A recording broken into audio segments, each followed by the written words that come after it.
Bienvenidos a un video más de Prometeo, divulgación de la ciencia. Y también en este espacio nos gustaría enlazar un poco la literatura, la filosofía y la cultura en términos generales. Y este es un video que he querido hacer ya desde hace bastante tiempo. Quiero hablar el día de hoy de la Ilíada, escrita por Homero, aunque si bien es cierto que no se tiene una certeza histórica de su existencia, pues el libro es de los que han marcado con mayor profundidad a la humanidad, al menos el mundo occidental sería impensable sin estas obras. Hoy voy a hablar de la Ilíada, en otra oportunidad hablaré de la Odisea y con suerte tal vez hable después de los himnos homéricos, la Batracomiomaquia, que también es un texto muy interesante. En esta edición que tengo es de la editorial Gredos y voy a poner un contexto. El objetivo de estos videos es una invitación a su lectura. Entonces daré, digamos, como los elementos generales y tal vez hable de algunos pasajes que me parecen muy interesantes, particularmente atractivos. Y es una invitación también, si ya lo leyeron, dejen en la caja de comentarios sus opiniones, sus reflexiones, les gustó o no les gustó. Ese es un texto un poco complejo para los que apenas inician en la lectura porque maneja una idiosincrasia, una cultura, una mitología, y entonces también el vocabulario puede ser algo que nos estorbe en un principio, pero fuera de eso, cuando se empieza a leer, si se da uno la oportunidad, es una historia muy apasionante, llena de emoción. Trata la historia, se llama la Ilíada, porque a Troya se le conocía como Ilión. Entonces es esta guerra que tienen Troya con los aqueos, que son los griegos. Y entonces todo surge a raíz de el rapto de Helena. París se la roba a su esposo legítimo, que es Menelao. Y se trata de esta guerra de 10 años. Pero la historia de la Ilíada no habla de los 10 años, no cuenta cómo inició, eh, no cuenta técnicamente tampoco cómo terminó, habla de los últimos 52 días de 52 días de esta guerra, 9 días en particular en que eh, ¿cómo se llama? Aquiles se enoja, pero vamos por partes, vamos por partes. Eh, entonces, por un bando están los aqueos, que tienen héroes como Odiseo, Agamenón, Menelao, Néstor. Y por parte de los troyanos existe Priamo, que es el rey, Héctor, que es la antonomasia del buen ciudadano por excelencia, su hermano Paris, y Eneas, por ejemplo. Y también cada bando está protegido por una serie de dioses. Los dioses griegos son muy interesantes porque son muy pasionales, son muy humanos, tienen sentimientos como la lujuria, como el amor, la envidia, el odio. Y entonces, como cada dios tiene sus particularidades, algunos toman bando por los aqueos o por los troyanos.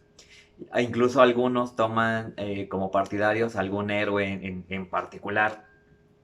Y la historia inicia por la ira de Aquiles, incluso así inicia el texto.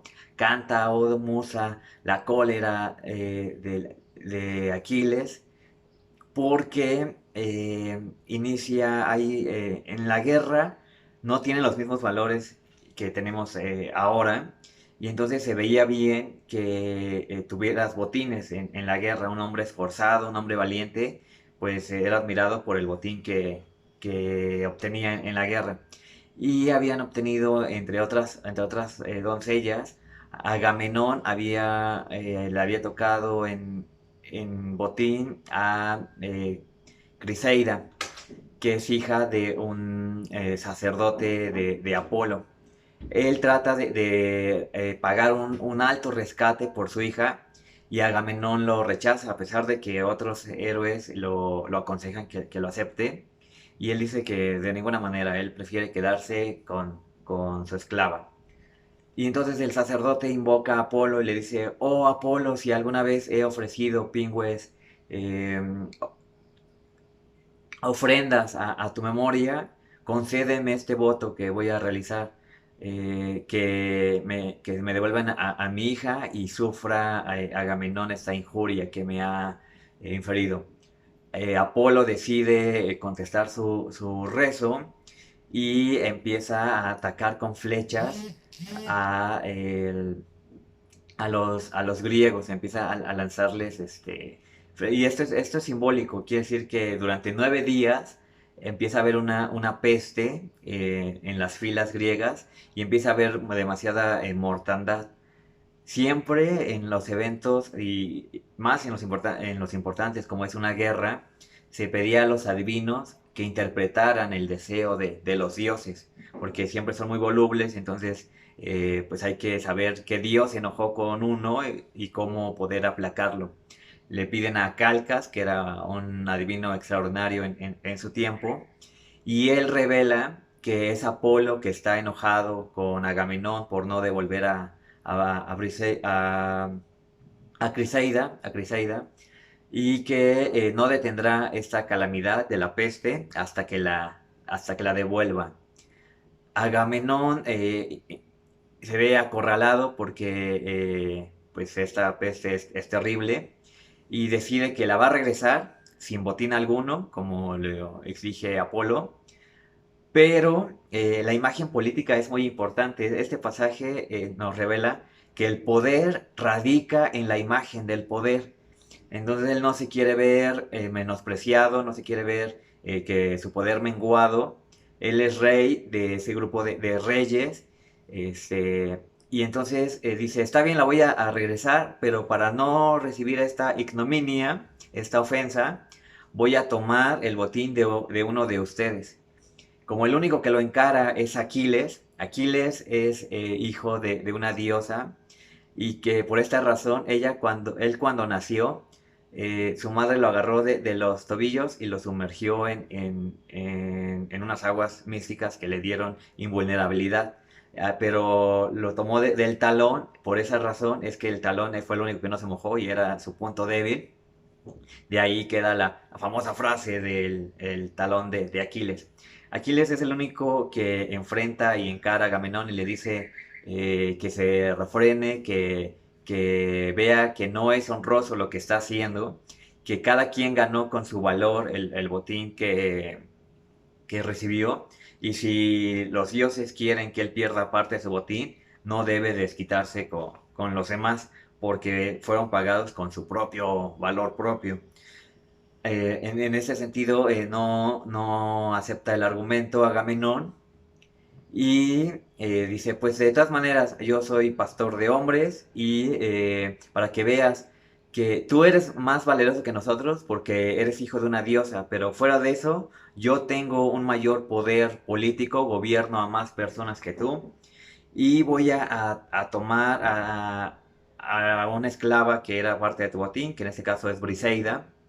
este, ya iba a sacar Aquiles su espada para atacar a Agamenón, pero vuela veloz Atena y la diosa y le recomienda que sea prudente, que los dioses están con él, lo van a apoyar, pero que de momento apacigüe su ira.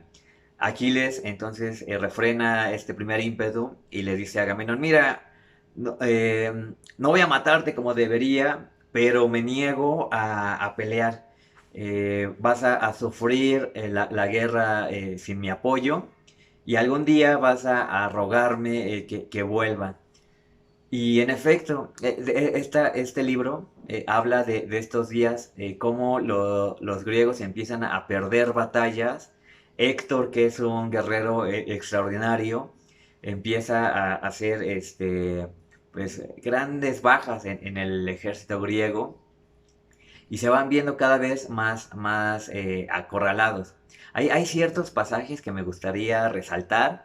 Hay hay una asamblea en la que están discutiendo qué deben hacer. No pueden vencer las murallas. Troya está protegida por unas murallas construidas por algunos dioses, específicamente Poseidón y Apolo. Y están viendo, ya llevan 9 años y fracción sitiando la ciudad, no pueden con ella. Y en esa asamblea se quiere discutir qué es oportuno, si ya hacer retirada, marcharse a sus ciudades o seguir recibiendo bajas en esta guerra que parece no tener fin. Y hay un personaje muy interesante, yo les recomiendo que lean mucho pasaje de Tersites. Tersites, a diferencia de los demás, no es un héroe. Un héroe griego se define por el Aristos, que es esta parte aristocrática, haber nacido de una familia noble y ser bueno no en el sentido judeocristiano, sino bueno en el sentido hábil, bueno para la caza, bueno para la guerra, en este sentido, eso es lo que define un héroe. Y Tercites es una persona del pueblo, no es de la nobleza aristocrática, no es bueno en la batalla, no es bueno en la guerra, pero tiene un discurso casi revolucionario.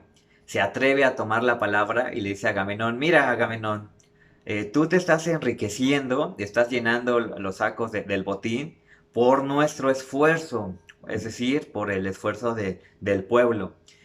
Somos las filas del pueblo las que batallan en primera instancia, los que morimos más fácilmente, los que recibimos menos botín, y somos los que llenan los sacos de ustedes, de los reyes, de los poderosos. Deberíamos mejor regresar a nuestras patrias, regresar a nuestros hogares con nuestras esposas y olvidarnos de esta empresa que solo interesa a Menelao. Se robaron a su esposa, pero pues los demás no tenemos interés en eso.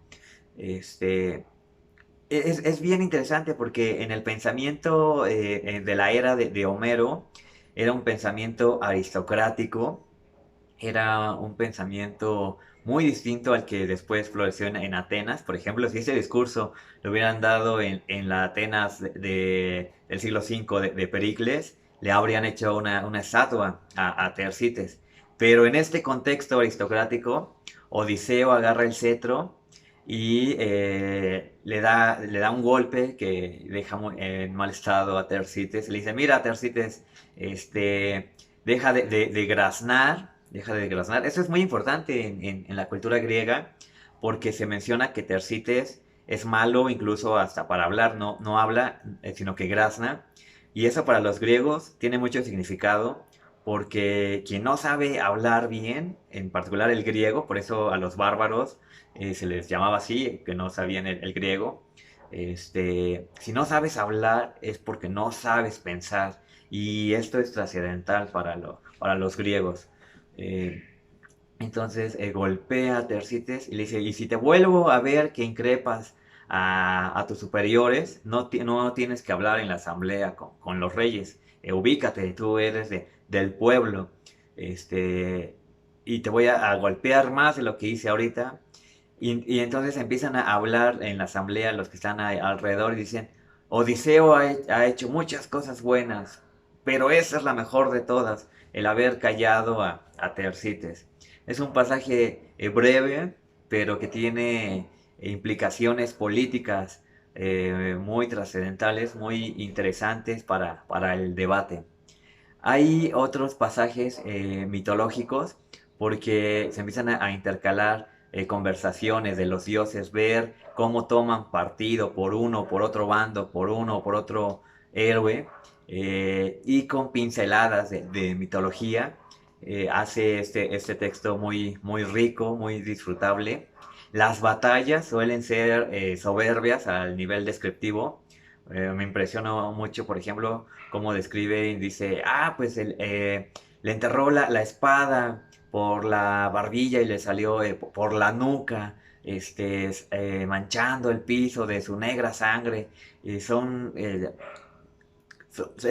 forma muy plástica de narrar la cuestión de la guerra y que hace ver lo vibrante, lo estremecedor que es la guerra en esas circunstancias, este, y que nos da pues esta experiencia, digámoslo así.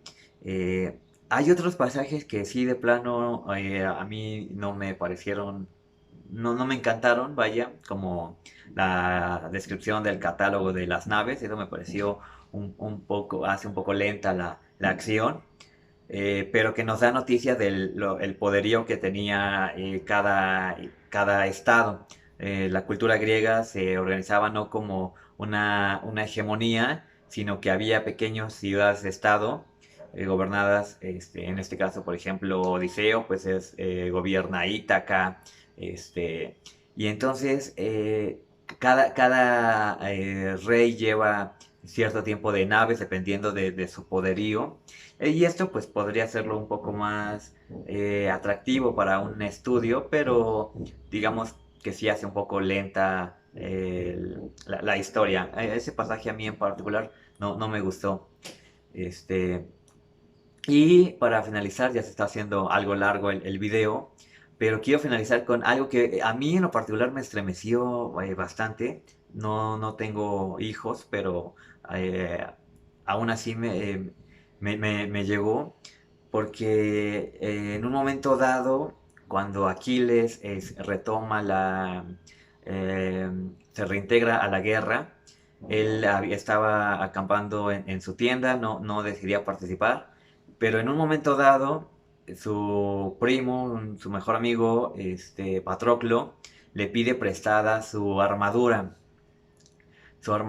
y él accede y le dice, está bien, te la presto, ve, levanta un poco la moral de los griegos, pero no te arriesgues demasiado. Eres bueno en la batalla, Patroclo, pero no eres yo, no eres Aquiles. Entonces, ten prudencia, y pues no la tiene. Patroclo se emociona, empieza a pelear, y cuando se enfrenta con Héctor, pues pierde. Héctor lo asesina, casi obtiene este, el cuerpo, pero logra ser salvado. Y por esto es que Aquiles regresa realmente, porque matan a su mejor amigo, que incluso hay quien, queriendo leer entre líneas, quiere ver aquí pues una relación homosexual. Este, Inicia de nuevo él a participar para nivelar la balanza, empieza a ganar, y logra matar a Héctor. Y él promete que no va a dar el cuerpo, aunque le den el botín que sea, va a dejar que se lo coman los perros y sea pasto de aves. Y esto para los griegos es muy importante, porque el tener los ritos funerarios te da un pasaje para que el alma descanse. El no hacerlo va a dejar aquí su alma, va a estar penando. Y entonces esto mortificaba mucho a los griegos y a los troyanos. Entonces, a mí el pasaje que realmente me estremece, me conmueve muchísimo, es que el rey Príamo se disfraza, va a las líneas griegas, y es un riesgo enorme porque era el rey, podían haberlo apresado, ahí se habría acabado la guerra, habrían ganado los griegos sin duda. Pero el buscar el bienestar del alma de su hijo para arriesgarse a ese nivel, y realmente es estremecedor, abrumador, cómo se arrodilla ante Aquiles y le da un discurso que le dice, ten piedad, Aquiles, de este pobre viejo que ha tenido que sufrir el mayor de los dolores que ningún mortal ha sufrido antes, el tener que besar las manos de que asesinaron a su hijo y le besa las manos a Aquiles. Eh, Realmente es una escena muy poderosa. Aquiles se rinde ante este gesto y decide entregar el cuerpo de Héctor para que le rindan funerales apropiados sin recibir un botín. Es algo muy bonito, la verdad, porque reflejan muy bien el dolor de un padre al ver morir a su hijo, que incluso ahí se lo habla en este tono de que es una ley antinatural. Un hijo debe ver morir a su padre y no al revés. Los padres no deben ver morir a sus hijos. Entonces, estas escenas son en particular las que quería yo narrarles. Por favor, lean el texto si no lo han hecho. Si lo hicieron, vuélvanlo a hacer. Los clásicos tienen esta virtud de que siempre nos dicen algo nuevo, encontrar siempre algo de la naturaleza humana en los clásicos. Déjenme en sus comentarios qué opinan de estos pasajes o si quieren encontraron alguna otra reflexión en algo que les llamó la atención. Será muy interesante leer sus opiniones. Soy Ulises Morales, esto fue un video de Prometeo Divulgación.